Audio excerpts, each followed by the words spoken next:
One more thing about this, and then we'll get to the book. Okay. Okay. Like, if this is where the Democratic Party is going, where this democratic socialist, this obsession with Israel, with the Jew hating, with they don't believe in capitalism, no prisons, if this is where they're going, my vote is in play. Okay. And I'd like to hear that. It actually always has been. I just, every year, I don't make my decision by who was an R or a D. I actually always came to the conclusion that the Democrat was probably that. Sure. And voted for that. Okay. And Trump can't run again, and he'd be a little too exciting for me anyway. So it's either going to be you or Rubio. Here's my deal breaker for your side. Okay. Okay. Under Trump, you guys have two outcomes that an election can be. Either we win or they cheat. That shit has to stop. And the person who...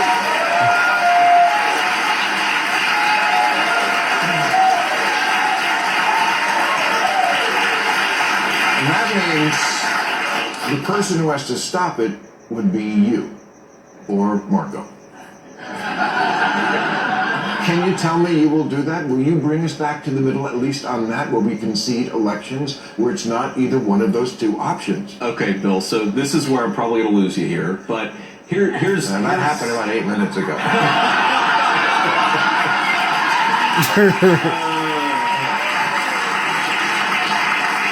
Look, I don't think that we should not concede elections, but I don't think that's what's going on. I think that if you go back to the president's core argument, he was making an argument about problems that existed in 2020. And here's the problem that I'm most focused on. The president and I have talked a lot about this, and I think we share a perspective here, but set to the side the stuff that really gets you and your audience very angry about whether the count was legitimate in Georgia or Pennsylvania or any of these other states.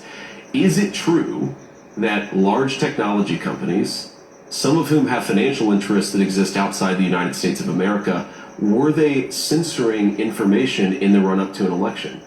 And set to the side the stuff, again, the Georgia stuff, but that was litigated. Dominion, the Fox News paid us. I'm trying to make the more middle ground argument here.